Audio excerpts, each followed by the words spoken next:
ಇದು ಕೊನೆ ಚುನಾವಣೆ ಅಂತ ಹೇಳಿದ್ರಿ ಸರ್. ಕೊನೆ ಚುನಾವಣೆ ಅಂತ ಹೇಳಿದ್ರಿ. ಹೊಗಳ್ತಾ ಇರೋದು ನಿಮ್ಗೆ ಮುಳುವಾಗ್ತಿದೆಯಾ? ಏನ್ ಹೇಳ್ರಿ, ಮೋದಿ ಇಲ್ದೇ ಇದ್ರೆ ಪ್ರತಾಪ್ ಸಿಂಹ ಏನ್ರಿ ಝೀರೋ?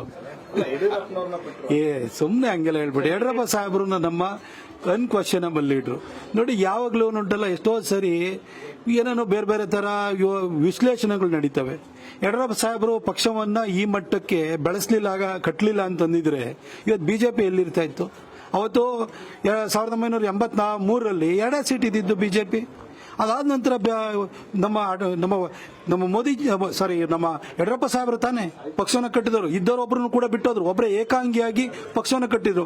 ಅವ್ರು ಕಟ್ಟಿದ ಪಕ್ಷದಲ್ಲೇ ನಾನಿವತ್ತು ಸಂಸದನಾಗಿರುವಂಥದ್ದು. ಮೋದಿಜಿ ಇವತ್ತು ಜಾಗತಿಕ ಮಟ್ಟದ ನಾಯಕನಾಗಿ ಹೊರಹೊಮ್ಮಿದ್ದಾರೆ.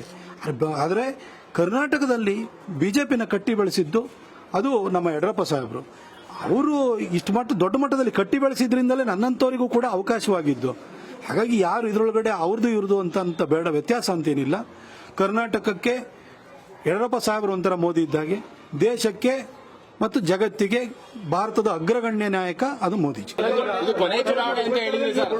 ಕೊನೆ ಚುನಾವಣೆ ಅಂತ ಹೇಳಿದ್ರಿ. ಹೊಗಳ್ತಾ ಇರೋದು ನಿಮ್ಗೆ ಮುಳುವಾಗ್ತಿದೆಯಾ? ಏನ್ ಹೇಳ್ರಿ, ಮೋದಿ ಇಲ್ದೇ ಇದ್ರೆ ಪ್ರತಾಪ್ ಸಿಂಹ ಏನ್ರಿ ಝೀರೋ? ಸುಮ್ನೆ ಹಂಗೆಲ್ಲ ಹೇಳ್ಬಿಡಿ. ಯಡಿಯೂರಪ್ಪ ಸಾಹೇಬ್ರು ನಮ್ಮ ಅನ್ಕ್ವಶನಬಲ್ ಲೀಡ್ರು ನೋಡಿ. ಯಾವಾಗ್ಲೂ ಉಂಟಲ್ಲ, ಎಷ್ಟೋ ಸರಿ ಏನೇನೋ ಬೇರೆ ಬೇರೆ ತರ ವಿಶ್ಲೇಷಣೆಗಳು ನಡೀತವೆ. ಯಡಿಯೂರಪ್ಪ ಸಾಹೇಬರು ಪಕ್ಷವನ್ನ ಈ ಮಟ್ಟಕ್ಕೆ ಬೆಳೆಸಲಿಲ್ಲ, ಕಟ್ಟಲಿಲ್ಲ ಅಂತಂದಿದ್ರೆ ಇವತ್ತು ಬಿಜೆಪಿ ಎಲ್ಲಿರ್ತಾ ಇತ್ತು? ಅವತ್ತು 1983ರಲ್ಲಿ 2 ಸೀಟ್ ಇದ್ದಿದ್ದು ಬಿಜೆಪಿ. ಅದಾದ ನಂತರ ನಮ್ಮ ಮೋದಿ ನಮ್ಮ ಯಡಿಯೂರಪ್ಪ ಸಾಹೇಬರು ತಾನೇ ಪಕ್ಷವನ್ನು ಕಟ್ಟಿದವರು. ಇದ್ದವರೊಬ್ಬರನ್ನು ಕೂಡ ಬಿಟ್ಟೋದ್ರು, ಒಬ್ಬರೇ ಏಕಾಂಗಿಯಾಗಿ ಪಕ್ಷವನ್ನು ಕಟ್ಟಿದ್ರು. ಅವ್ರು ಕಟ್ಟಿದ ಪಕ್ಷದಲ್ಲೇ ನಾನಿವತ್ತು ಸಂಸದನಾಗಿರುವಂಥದ್ದು. ಮೋದಿಜಿ ಇವತ್ತು ಜಾಗತಿಕ ಮಟ್ಟದ ನಾಯಕನಾಗಿ ಹೊರಹೊಮ್ಮಿದ್ದಾರೆ. ಆದರೆ ಕರ್ನಾಟಕದಲ್ಲಿ ಬಿಜೆಪಿನ ಕಟ್ಟಿ ಬೆಳೆಸಿದ್ದು ಅದು ನಮ್ಮ ಯಡಿಯೂರಪ್ಪ ಸಾಹೇಬರು. ಅವರು ಇಷ್ಟು ದೊಡ್ಡ ಮಟ್ಟದಲ್ಲಿ ಕಟ್ಟಿ ಬೆಳೆಸಿದ್ರಿಂದಲೇ ನನ್ನಂತವರಿಗೂ ಕೂಡ ಅವಕಾಶವಾಗಿದ್ದು. ಹಾಗಾಗಿ ಯಾರು ಇದರೊಳಗಡೆ ಅವ್ರದ್ದು ಇವ್ರದ್ದು ಅಂತ ಬೇಡ, ವ್ಯತ್ಯಾಸ ಅಂತೇನಿಲ್ಲ. ಕರ್ನಾಟಕಕ್ಕೆ ಯಡಿಯೂರಪ್ಪ ಸಾಹೇಬರು ಒಂಥರ ಮೋದಿ ಇದ್ದಾಗೆ, ದೇಶಕ್ಕೆ ಮತ್ತು ಜಗತ್ತಿಗೆ ಭಾರತದ ಅಗ್ರಗಣ್ಯ ನಾಯಕ ಅದು ಮೋದಿಜಿ. ಇದು ಕೊನೆ ಚುನಾವಣೆ ಅಂತ ಹೇಳಿದ್ರಿ ಸರ್. ಕೊನೆ ಚುನಾವಣೆ ಅಂತ ಹೇಳಿದ್ರಿ. ಹೊಗಳ್ತಾ ಇರೋದು ನಿಮ್ಗೆ ಮುಳುವಾಗ್ತಿದೆಯಾ? ಏನ್ ಹೇಳ್ರಿ, ಮೋದಿ ಇಲ್ದೇ ಇದ್ರೆ ಪ್ರತಾಪ್ ಸಿಂಹ ಏನ್ರಿ ಝೀರೋ?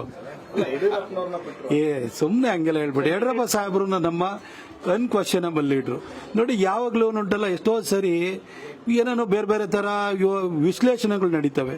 ಯಡಿಯೂರಪ್ಪ ಸಾಹೇಬರು ಪಕ್ಷವನ್ನ ಈ ಮಟ್ಟಕ್ಕೆ ಬೆಳೆಸಲಿಲ್ಲ, ಕಟ್ಟಲಿಲ್ಲ ಅಂತಂದಿದ್ರೆ ಇವತ್ತು ಬಿಜೆಪಿ ಎಲ್ಲಿರ್ತಾ ಇತ್ತು? ಅವತ್ತು 1983ರಲ್ಲಿ 2 ಸೀಟ್ ಇದ್ದಿದ್ದು ಬಿಜೆಪಿ. ಅದಾದ ನಂತರ ನಮ್ಮ ಮೋದಿ ನಮ್ಮ ಯಡಿಯೂರಪ್ಪ ಸಾಹೇಬರು ತಾನೇ ಪಕ್ಷವನ್ನು ಕಟ್ಟಿದವರು. ಇದ್ದವರೊಬ್ಬರನ್ನು ಕೂಡ ಬಿಟ್ಟೋದ್ರು, ಒಬ್ಬರೇ ಏಕಾಂಗಿಯಾಗಿ ಪಕ್ಷವನ್ನು ಕಟ್ಟಿದ್ರು. ಅವ್ರು ಕಟ್ಟಿದ ಪಕ್ಷದಲ್ಲೇ ನಾನಿವತ್ತು ಸಂಸದನಾಗಿರುವಂಥದ್ದು. ಮೋದಿಜಿ ಇವತ್ತು ಜಾಗತಿಕ ಮಟ್ಟದ ನಾಯಕನಾಗಿ ಹೊರಹೊಮ್ಮಿದ್ದಾರೆ.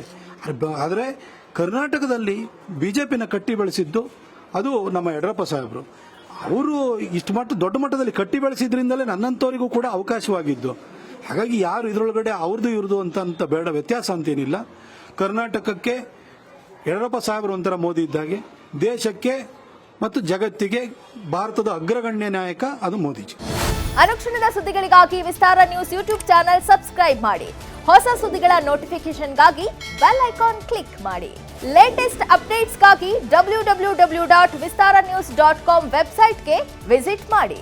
ಅಂಗೈಯಲ್ಲೇ ಜಗತ್ತಿನ ಸುದ್ದಿ ತಿಳಿಯಲು ವಿಸ್ತಾರ ನ್ಯೂಸ್ ಕನ್ನಡ ಆಪ್ ಡೌನ್ಲೋಡ್ ಮಾಡಿ.